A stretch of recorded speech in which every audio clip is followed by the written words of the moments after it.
आज के programme the journalist cut में मैं हूं रईसा फातिमा और मेरे साथ हैं सीनियर तज्जियाकार सज्जाद अनवर साहब। अस्सलाम वालेकुम। जी वालेकुम। रईसा कैसी हैं आप? मैं ठीक। बिल्कुल ठीक हूं सर। सर इसके साथ ही जो पाकिस्तान में वन कॉन्स्टिट्यूशन एवेन्यू का मामला है, वहाँ पे फ़्लैट्स खाली कराए जा रहे हैं, काफ़ी महंगे फ़्लैट्स हैं जो कि पाकिस्तान की एलीट्स के पास हैं, तो ये क्या मामला है? देखें, ये एक बहुत ही पाकिस्तान का डिलेमा, पाकिस्तानी रियासत के जो तज़ादात हैं उनमें से एक शाहकार किस्म का तज़ाद है। ठीक है। पहली तो बात कि कोई आम आदमी, कोई आम बिल्डर, कोई आम इंसान सोच भी नहीं सकता था कि इतनी यूनिक जगह के ऊपर कोई अपना वेंचर खड़ा कर सके, एक एक कारोबारी वेंचर खड़ा कर सके। ये वो जगह थी, इंतहाई हसास जगह है, जो आपका कॉन्स्टिट्यूशनल एवेन्यू है, उसके एक साइड पे एम्बेसीज़ हैं, जी। दूसरी साइड पे फॉरेन ऑफिस है, हमारे कौमी असम्बली भी इसी जी के ऊपर है, सेनेट, बिल्कुल।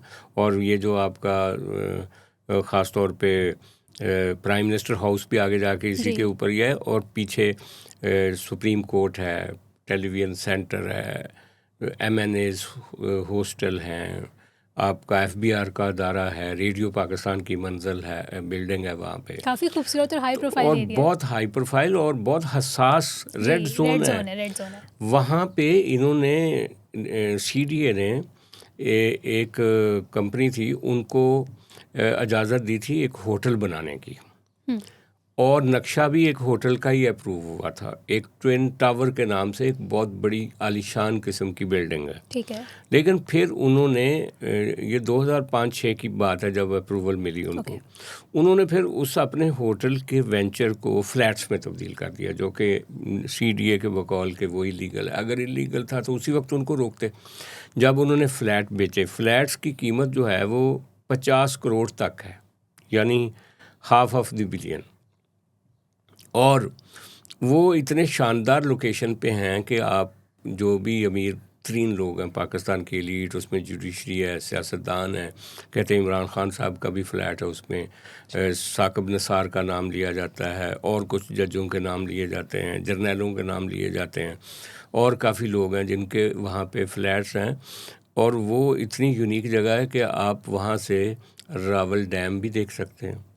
आप एक तरफ रावलपिंडी का नज़ारा कर सकते हैं, दूसरी तरफ आप मारगला पहाड़ों का नज़ारा कर सकते हैं, तीसरी तरफ आप इस्लामाबाद शहर जो फैलता हुआ है गोलड़ा शरीफ तक, उसको देख सकते हैं। तो एक ह्यूज उसकी डायमेंशंस हैं उस बिल्डिंग की। ठीक है। तो अब नदीम उल हसन साहब एक हैं साहब जो FBR के चेयरमैन भी रहे, फाइनेंस सेक्रेटरी भी रहे, बड़े इकोनॉमिस्ट हैं। उनका आज मैं ट्वीट देख रहा था, शायद वो भी वहीं रहते हैं। उन्होंने कहा कि अचानक CDA के लोग आए, उन्होंने कहा कि रात को कि आपके पास 8 घंटे हैं, 7-8 घंटे, आप ये सारे जगह खाली कर दें। तो उसने कहा कि कोई भी कहीं पे भी अगर सेटलमेंट हो तो उसको इस तरह से डिसलॉज नहीं किया जा सकता। तो बड़े थरथल्ली मची हुई है। वो एक गलत फ़ैसला था, गलत जगह पे लोग अप्रूवल्स दी गई। अगर उन्होंने जो मास्टर प्लान था उसमें डेविएट किया तो उसी वक्त उस प्रोजेक्ट को रोक देना चाहिए था। अब मौजूदा गवर्नमेंट ये कह रही है, और ख़ास तौर पे मोहसिन नकवी साहब, क्योंकि जो पुलिस है इस्लामाबाद की और इंतज़ामिया इस्लामाबाद की वो मोहसिन नकवी साहब के अंडर है, वज़ीर दाखिला हैं। तो जो कैपिटल सिटी होता है वो उसकी सारी मैनेजमेंट जो है वज़ीर दाखिला के मातहत होती है। तो उनका ये कहना है कि हमें इस्लामाबाद हाई कोर्ट के ऑर्डर हैं, हमने इनको खाली कराना है। अच्छा, अब हाई कोर्ट के ऑर्डर्स की वजह से वो खाली तो कर देंगे, लेकिन इस बिल्डिंग का मुस्तकबिल क्या होगा आने वाले दिनों में? हाँ जी। ये चीज़ साबित करती है कि पाकिस्तान का दिल है आपका कैपिटल, और कैपिटल का दिल है कॉन्स्टिट्यूशनल एवेन्यू, और उस दिल के अंदर सबसे पहली प्रॉपर्टी वन कॉन्स्टिट्यूशन एवेन्यू जो है वो आपने दे दी एक प्राइवेट बिल्डर को। प्राइवेट बिल्डर ने होटल बनाने की बजाय उसको फ्लैट्स में कन्वर्ट कर दिया। सारी स्टेट उसका मुंह देखती रह गई। आज इस्लामाबाद हाई कोर्ट का फ़ैसला तो आप उनको खाली करा रहे हैं। ये कितनी सारी चीज़ें जो हैं कितनी अफसोसनाक हैं, कितना बड़ा अलमिया है इसके अंदर, कि ये है आपकी टोटल इंतज़ामिया आपकी। ठीक है सर, बज़ाहिर तो हमें सीज़ फायर नज़र आ रहा है, लेकिन अगर हम तस्वीर का दूसरा रुख देखें, हम ख़बरों को देखें, फैक्ट चेक करें, तो हमें एक बड़ी जंग की तैयारी होती हुई भी नज़र आ रही है। फॉर एग्ज़ाम्पल इसराइल के जो डिफेंस मिनिस्टर हैं, उन्होंने रिसेंटली ये बात कही है कि 6500 tons of military equipment Israel ने इंपोर्ट की है शिप्स और कार्गो के ज़रिए। अब 24 आवर्स में इतना मैसिव मिलिट्री बिल्डअप करना, ये किस बात की तरफ इशारा करता है?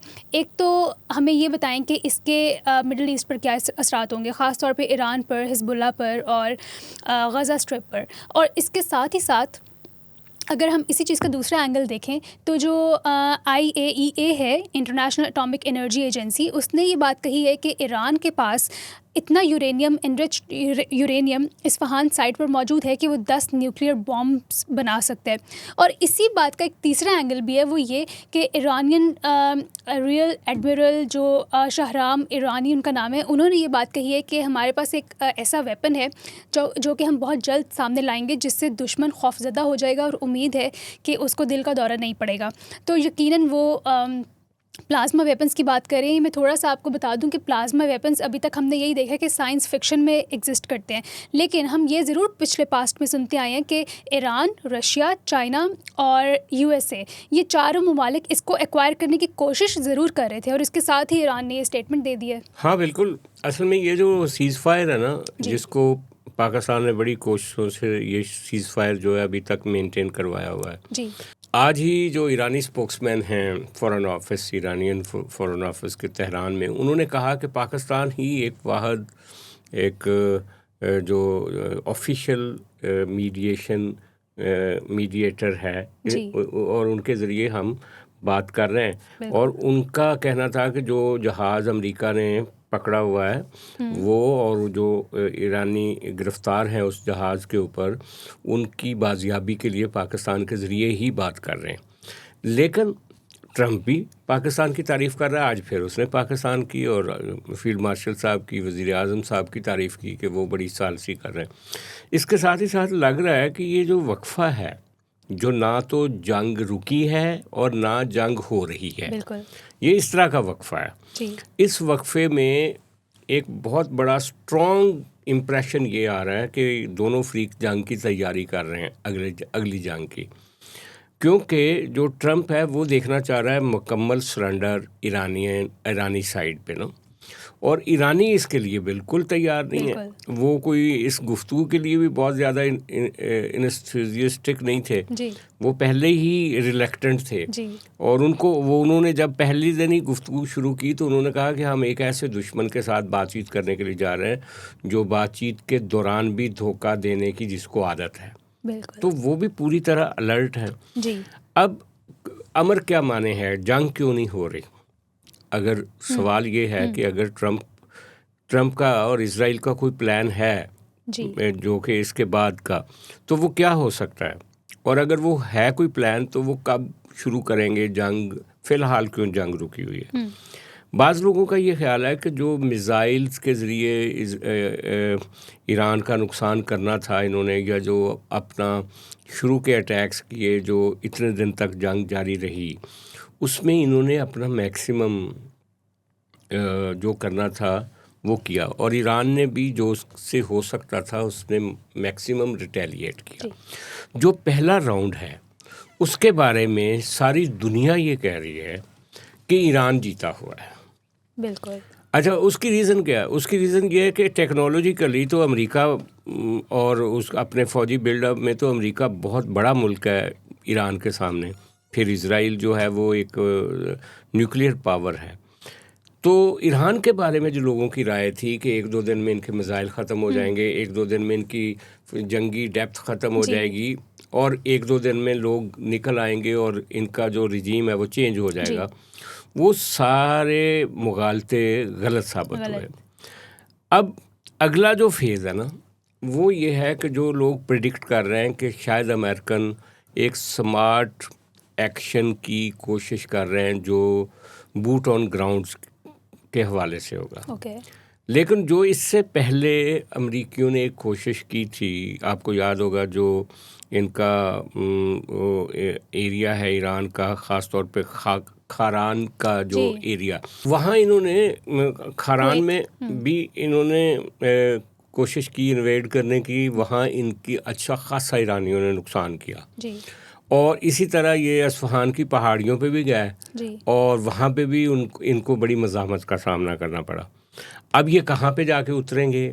वो जो एक एनरिच्ड यूरेनियम है जो 440 किलोग्राम टोटल यूरेनियम है, उसका 60% वो जो IAEA उन्होंने कहा जी कि इसका जो 440 किलोग्राम का 60% है, 60% वो एनरिच्ड यूरेनियम है इनके पास और उससे वो 10 न्यूक्लियर बॉम्ब बना सकते हैं ईरानी।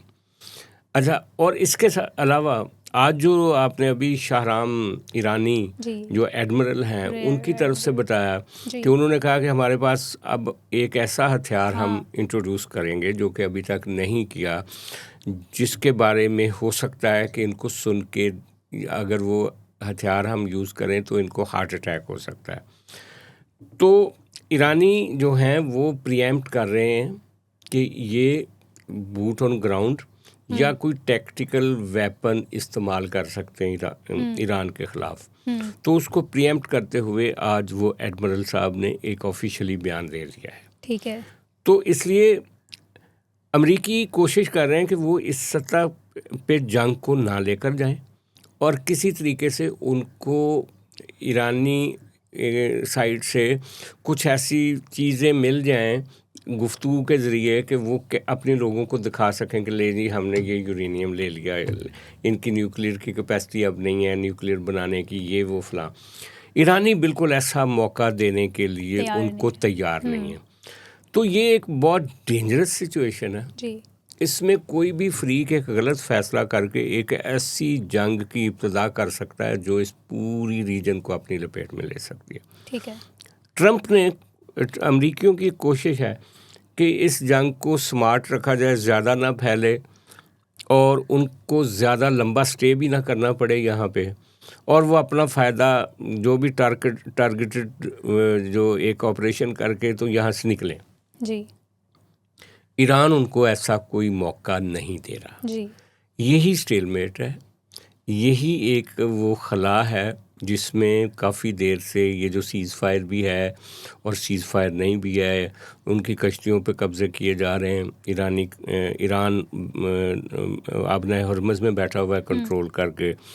इज़राइल ने आज वो एक तो आपने बताया कि उनको इतने यूरेनियम इतने टन एक वेपनरी मिली है, लेकिन मैं आपको ये भी बता दूं कि ये जो जंग जब से शुरू हुई है तब से लेकर अब तक जो उनको सपोर्ट मिली है इज़राइल को, वो कुछ थोड़ी सपोर्ट नहीं है, वो आलमोस्ट जो अब तक का तखमीना है उसके मुताबिक 1,15,000 टन अमेरिका इनको अब तक इस सारी जंग ये जब से शुरू हुई है इज़राइल को इस कदर इतना असला दे चुका है अब तक।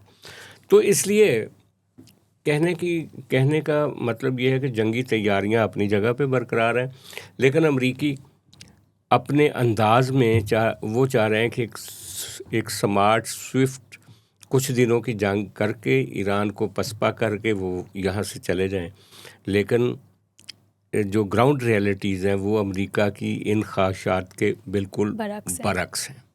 तो सर अगर मुख्तसरन मैं आपसे पूछूं, जो इसराइल के डिफेंस मिनिस्टर ने स्टेटमेंट दी है और जो शाहराम ईरानी जो कि ईरान के रेयर एडमिरल हैं उन्होंने स्टेटमेंट दी है, तो आपको क्या वाकई लग रहा है कि आने वाले दिनों में फिर से जंग छिड़ेगी? बस मुख्तसरन बता दें आपकी ज़ाती राय क्या है इस बारे में, क्योंकि ईरान तो पीछे हटने वाला नहीं है, आपने खुद ही कहा है, और वाकई में नहीं है, IRGC भी पीछे हटने वाली नहीं है। देखिए यही तो एक या तो फिर जंग होगी या फिर जंग नहीं होगी। अब ये इसके अलावा अब तीसरी बात तो पॉसिबल नहीं है। लेकिन मैं समझता हूँ कि जो ट्रंप है ना, ट्रंप का स्टाइल ऑफ पॉलिटिक्स क्या है जी, वो ख़तरे की आंखों में देखने का आदी है। ओके। आपने देखा होगा इससे पहले भी कि जो ये जो उसने प्यूटन से गुफ्तगू की है, हाँ, 2.5 घंटे की गुफ्तगू हुई है उनकी पुतिन के साथ। इसके बारे में भी बल्कि मेरा एक सवाल था अगला आपसे कि ये वैसे तो इतने बड़े लेवल पे जब वॉर्स हो रही होती हैं तो वो ग्लोबल पावर पॉलिटिक्स के बारे में होती है, तो जो उनकी 2.5 घंटे की गुफ्तगू हुई है, उन्होंने यूक्रेन में जंगबंदी की बात की है और फिर पुतिन ने सिमिलरली ईरान में जंगबंदी की बात की है। पाकिस्तान अपनी तरफ से सालसी का किरदार निभा रहा है। सेकंड राउंड ऑफ टॉक्स नहीं हो पाई, पाकिस्तान मीडिएट करवाना चाह रहा था, लेकिन जो ट्रंप की ट्रांजैक्शनल अप्रोच है, उनकी जो डिप्लोमेसी है, वो इंस्टीट्यूशन से ज़्यादा अपनी पर्सनल डिप्लोमेसी पे यकीन रखते हैं। तो इसके बारे में आप क्या कहेंगे कि ये जो उनकी फ़ोन कॉल हुई है? दूसरा ये कि जो क्या स्ट्रॉन्ग मैन जो लीडर्स होते हैं ट्रंप जैसे और पुतिन जैसे, ये एक दूसरे को स्ट्रेटेजिकली अंडरस्टैंड करते हैं आज के दौर में? क्योंकि अगर हम कोल्ड वॉर की बात करें, 1980 और 90 की दिहाई की बात करें, तो तब तो जो यूएस के प्रेसिडेंट्स थे वो बहुत ज़्यादा अगेंस्ट नज़र आते थे। वो सोवियत यूनियन के लीडर्स को अपना एनिमी कहते थे, आइडियोलॉजिकल तजाद था उनका। लेकिन अब जो ट्रंप की पॉलिटिक्स का तरीका है वो बिल्कुल मुख्तलिफ है। तो अब आपको केस क्या बनता हुआ नज़र आ रहा है, ख़ास तौर पर इन दोनों की 2.5 घंटे की कॉल के बाद? लेकिन ट्रंप ने इससे पहले 2 घंटे की कॉल भी की थी 15 दिन पहले, अभी कल फिर कॉल की है। ओके। पाकिस्तान की तरफ से जो आखिरी अमरीकी तजावीज़ थी वो ईरान को दी गई हैं। ईरान ने कहा है कि हम अपने जो मुश्तबा खामनाई साहब हैं उनसे डिस्कस करने के बाद कुछ देर में देते हैं। अभी उन्होंने इस मामले को रोका हुआ है। अच्छा, यही सूरत हाल जो है, ये जो स्टेलमेट है, देखें इसका सबसे बड़ा इम्पेक्ट आलमी सतह पे जो ऑयल सप्लाई है उसको ज़द पहुंच रही है। सारी दुनिया अपसेट है। आप देखें हमारे यहाँ पेट्रोल की कीमतें बढ़ गई, तो उसमें रूस भी एक स्टेक होल्डर है, यूरोप भी स्टेक होल्डर है। तो इन्होंने काफ़ी लंबी गुफ्तगू की पुतिन के साथ। पुतिन ने उसको कहा कि बेहतर है कि तुम गल्फ़ से निकल जाओ, इस जंग से निकल जाओ। ये जो ईरान के साथ तुम्हारी लड़ाई है ये बनती नहीं है, और जो हो गया सो हो गया, अब इसमें से निकलने की कोशिश करो। तो इसने आगे से उनको कहा कि तुम भी फिर फैसला करो कि तुम ये जो यूक्रेन की जंग है इसको ख़त्म करो।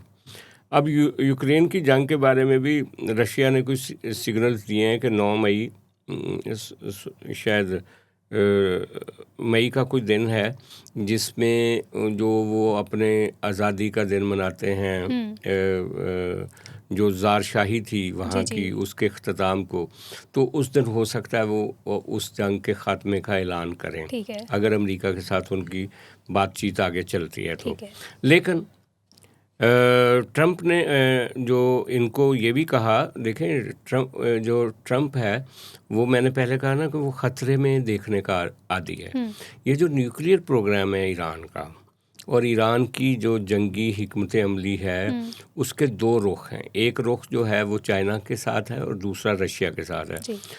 चाइना के साथ जो जदीद वेपनरी है, ख़ास तौर पे सैटेलाइट का जो प्रीव्यू है वो, और जो मिसाइल सिस्टम है उसकी चाइना के साथ उनका एक वो है, एक राब्ता है। लेकिन न्यूक्लियर की टोटल जो उनकी रशिया के साथ है ईरान की न्यूक्लियर के हवाले से, आपको पता ही है कि जो पिछले दफ़ा अमेरिका ने उनकी साइट्स को अटैक किया था तो रशिया ने जाके उनको रिपेयर करवाया था, रशियन इंजीनियर वहाँ पे मौजूद थे।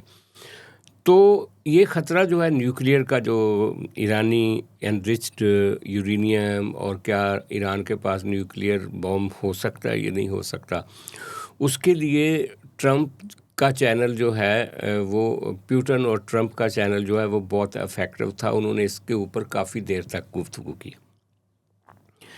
आपने देखा होगा कि ट्रंप का जो स्टाइल है ना, आपने कहा कि कोल्ड वार के दिनों में तो अमेरिकी सदूर जो थे वो रशिया के साथ इस तरह से बात नहीं करते थे, लेकिन ट्रंप जब से आया उसने पहले भी, he was the first president के जिसने पुतिन को अमेरिका में इनवाइट किया था, अगर आपको याद हो।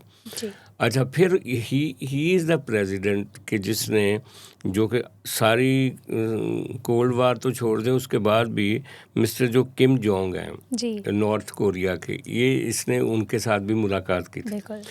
तो ये जो भी अमेरिका के ख़िलाफ़ सबसे बड़ा ख़तरा होता है ना, उसके अंदर जाके चला जाता है ये ट्रंप, और उसको अपनी तरफ से एग्जामिन करने की कोशिश करता है। यहाँ पे भी यही हुआ, हमारे सब कॉन्टिनेंट में भी, कि अमेरिका मुकम्मल तौर पे इंडिया के साथ खड़ा था। ये जो आपका पहलगाम का जब वाक़या हुआ, पाकिस्तान के अमेरिका के साथ अच्छे ताल्लुकात तब तक नहीं थे, और अमेरिका का यही ख्याल था कि जो मोदी है वो जिस तरह की एग्रेशन की पॉलिटिक्स अपने मुल्क में कर रहा है, अगर पाकिस्तान को भी चार लगा देगा, हाँ। तो वो तो चाहते थे कि एक जो इंडिया है वो इस रीजन का हाँ। चौकीदार बन जाए जी। लेकिन जब उल्टा हो गया जी। काम, तो और उसको बीच में आना पड़ा और मोदी को सेफ गार्ड करना पड़ा, तो उसने कहा मोदी तो इस काम का नहीं है जिस काम के लिए हमने सोचा हुआ था। जी। तो उन्होंने फ़ौरन पाकिस्तान में भी प्राइम मिनिस्टर या सिविल गवर्नमेंट की बजाय फील्ड मार्शल साहब का हाथ पकड़ लिया कि भाई ये ही इज़ द मैन जिसने इंडिया को तौनी लगाई है, और यही इसके साथ ही होना चाहिए, क्योंकि वो ये समझ रहे थे कि पाकिस्तान को हमने इग्नोर किया, पाकिस्तान मुकम्मल तौर पे चीन की तरफ चला गया है, और ये चीन की मदद से ही पाकिस्तान ने इंडिया को ये जो कुट लगाई है, तो लिहाजा वो दरमियान में एक स्टेक होल्डर के तौर पे पाकिस्तान पहुंच गया। अब इन्होंने भी काफ़ी अरसे से पाकिस्तान ने अमेरिका के साथ चूँकि काम किया हुआ था, तो इन्होंने भी उनको कहा कि आपने हमें छोड़ा है, हमने तो आपको नहीं छोड़ा, आप आएँ, आप बलूचिस्तान के मामले में बलूचियों की जो अलहदगी पसंद बलूची हैं उनकी मदद करने की बजाय आएँ, आप भी इन्वेस्टमेंट करें, हमारे जो माइंस हैं, मिनरल्स हैं, उनके हवाले से यू आर मोस्ट वेलकम। तो उनको हमने एक स्टेक होल्डर बना दिया। अब यही वजह है कि पिछले मई से लेकर अब तक 1 साल गुजर गया, इनकी तारीफ ही ख़त्म नहीं हो रही ट्रंप की तरफ।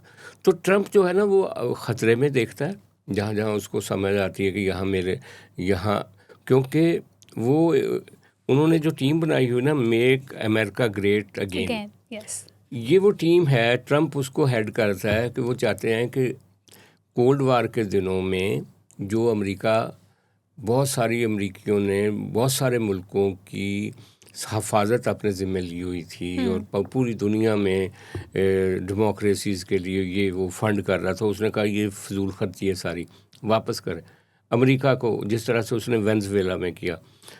अब वो ईरान में फंस चुका है, ईरान एक वेनेजुएला नहीं है, हाँ, उसको बना नहीं पाया, अब इसमें से उसको फेस सेविंग नहीं मिल रही। ये ट्रंप के साथ भी 2 घंटे वो इन्हीं पॉसिबिलिटीज़ पे ही बात की है उसने, ठीक है, और उससे निकलने की कोशिश की है, ठीक है, लेकिन ईरानी हरगिज़ उसको ये मौका नहीं देंगे कि वो यहाँ से जीत का कोई मेडल लेकर वापस जाए। ठीक है सर, आपकी सारी डिबेट से एक सवाल मेरे जहन में आया, आप इसका मुख्तसर जवाब दे दें कि डोनाल्ड ट्रंप का इस वक्त मेन मकसद, जैसे वो कहते हैं कि हम चाहते हैं कि ईरान हमें यूरेनियम दे दे, ईरान न्यूक्लियर पावर ना बने, ये वाली शराइत पूरी होना है, या फिर दूसरी जानिब इस वक्त उनका मेन मकसद ये बन चुका है कि वो ग्लोबल, जैसे आपने ग्लोबल ऑयल प्राइसेस सर्ज की बात की कि बहुत ज़्यादा इंक्रीज़ कर गई है पिछले 4 सालों में, इस वक्त सबसे ज़्यादा अपनी हाईएस्ट पे हैं, तो क्या आपको लगता है कि उनको बस ये फ़र्क पड़े कि स्ट्रेट ऑफ हॉर्मुज़ खुल जाए और हम पे कोई इम्पैक्ट ना आए, या मज़ीद इम्पैक्ट ना आए, या ग्लोबली एनर्जी पावर सप्लाई पे कोई इम्पैक्ट ना आए? क्योंकि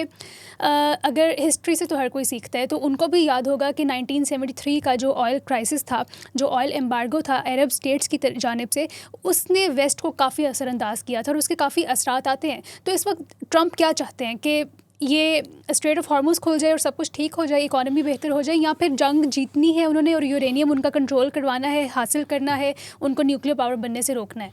देखिए, इसका हमारे जहन में यही था जो आपने कहा, जब आबना हरमुज़ को ईरान ने कंट्रोल किया हुआ था तो वो बार बार एफर्ट कर रहा था कि आबना हरमुज़ खुल जाए, तो उससे हमें लगता था कि वो सिर्फ तेल की सप्लाई जो है यूरोप तक उसको ले जाना, बेहतर करना चाह रहा है, और ये जो एक रिसेशन उभर रहा है उसको रोकना चाह रहा है।